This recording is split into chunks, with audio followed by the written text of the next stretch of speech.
Les amis, salut à tous. Aujourd'hui, je suis avec la nouvelle Toyota Yaris. Et il se trouve que sur le style, c'est un petit coup de cœur. Je ne l'avais pas encore vu en vrai, je l'ai découvert aujourd'hui pendant les essais officiels et la voiture est magnifique.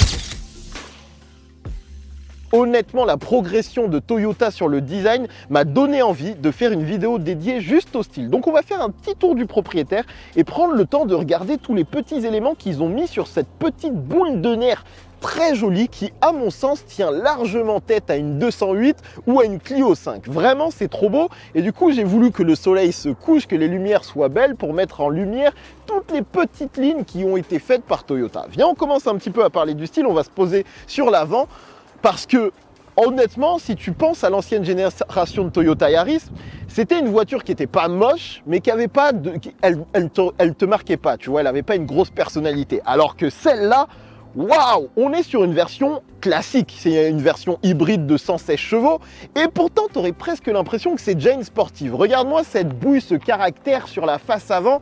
Le travail est super intelligent parce que tout vient se concentrer autour de cette calandre qui est assez nerveuse. Comme tu peux le voir, on a cette zone de renfort qui vient intégrer la plaque d'immatriculation et en plus ce qu'il faut voir, c'est que c'est fait de plein de petits détails qui font du bien et donnent du caractère à la voiture. Déjà, si tu regardes de près, tu te rendras compte qu'ici il y a des petits éléments graphiques qui viennent être repris juste dans les feux. Je te montrerai ça un peu plus tard. Et un point que j'aime beaucoup, c'est le travail de carrosserie qui a été fait pour centraliser un petit peu ton regard sur la face avant de la voiture. Si tu regardes bien, tu vois le capot il est un peu creusé. C'est même repris sur le toit de la voiture et ça vient se terminer où? Autour du logo Toyota avec ce petit berceau juste en dessous du logo.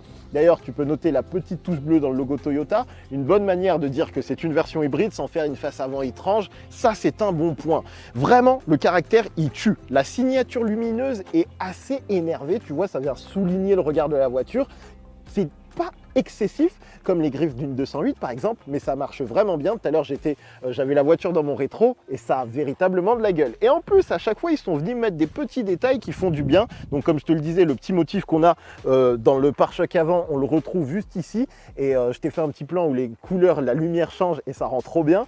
Et si on regarde un peu comment est dessiné le pare-choc, tu vois vraiment comment il y a du dynamisme. C'est quelque chose qu'on ne retrouvait pas à l'époque sur l'ancienne Yaris, c'est-à-dire qu'on est presque sur un pare-choc qui pourrait être dédié à une version sportive. C'est très dessiné, on a l'intégration de l'anti-brouillard qui est fait dans une pièce noire qui fait du contraste et puis il y a beaucoup de volume, c'est très creusé, ça donne vraiment de la structure à la voiture. Et en plus de ça, ce que je trouve vraiment cool, c'est que autant la Yaris de génération précédente était un petit peu comment on peut dire, cintrée, tu sais, elle manquait d'assises. Là pour le coup sur cette génération, il faut savoir qu'elle a été élargie, mais surtout ils ont fait en sorte que tu puisses le voir. Regarde comment l'aile est bien marquée, je te montrerai qu'en plus le travail est aussi fait de la même manière sur l'arrière, mais ça donne vraiment un caractère posé à cette nouvelle génération de Toyota Yaris et ça tue. Je me permets d'interrompre 3 secondes la vidéo parce que tu as peut-être noté que les images étaient un peu plus quali que d'habitude et en fait c'est tout simplement parce que Canon m'a prêté un peu de matos et je suis en train de monter et ça dégomme. Le rendu est top, l'utilisation c'est top et du coup je me tâte à investir. C'est pas sponsor du tout, c'est juste un prêt parce que je cherche un peu la nouvelle caméra et que j'aime bien la belle image et là franchement ça tue. Donc dis-moi ce que t'en penses. Dans la description je te mets aussi le matériel qui a été prêté. C'est vraiment des petits bijoux. Et puis on continue cette vidéo tranquillement avec ces belles images parce que c'est vraiment une petite tuerie et ça fait plaisir. Par exemple, si on parle un petit peu du profil, regarde-moi comment c'est intéressant et concentré en nervosité. Ce que j'aime beaucoup, c'est que j'ai l'impression de voir deux voitures rassemblées, une vraie citadine un peu rondouillarde. Ça se passe par ici, tu peux voir que c'est dessiné de manière très ronde, très docile d'une certaine manière. La face avant est quand même bien agressive, forcément aussi avec la version qu'on a à disposition. On a des petites jantes énervées, ça passe bien. En plus avec le biton noir-rouge, forcément, ça donne du caractère. Et sur l'arrière, tu as un peu l'impression que c'est une voiture complètement différente qui serait presque une version avec un kit sport. Ça commence véritablement ici et je vais te montrer dans 3 secondes le travail de carrosserie qui a été fait, mais vraiment tu as l'impression que cette partie vient d'une voiture qui serait une version sportive. Là c'est élargi et tu as tout ce creux qui fait naître entre guillemets, qui donne ce sentiment que cette partie à la base n'était pas là et a été rajoutée pour donner de la violence. Sauf qu'on est sur le véhicule de série, la version classique, et ça marche trop bien, et surtout ça vient élargir la voiture comme il le fallait. Vraiment, cette génération a de la gueule, du caractère, et comme je te le dis, quand tu vas la poser à côté d'une 208 ou d'une Clio 5, eh ben c'est un véhicule que tu vas remarquer, et forcément avec cette teinte ça marche encore mieux, mais ça tue.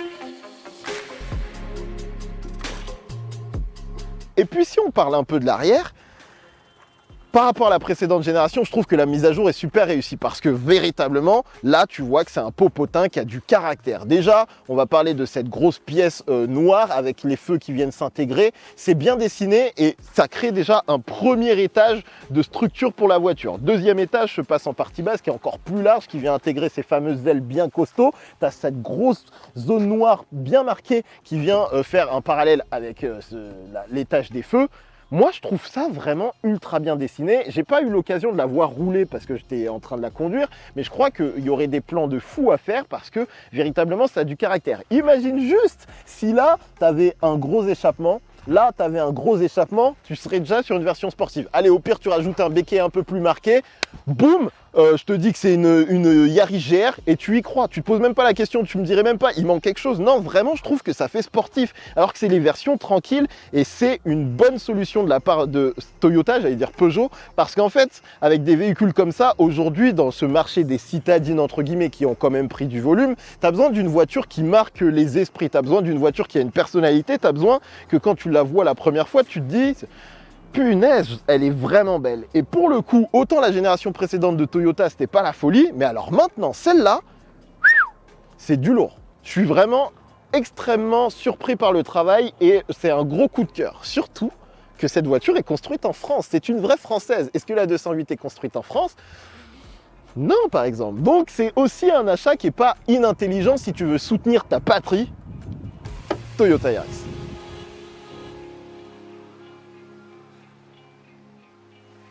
Pour ceux qui apprécient cette nouvelle Toyota Yaris, sachez qu'une longue vidéo de présentation de l'intérieur est dans les cartons.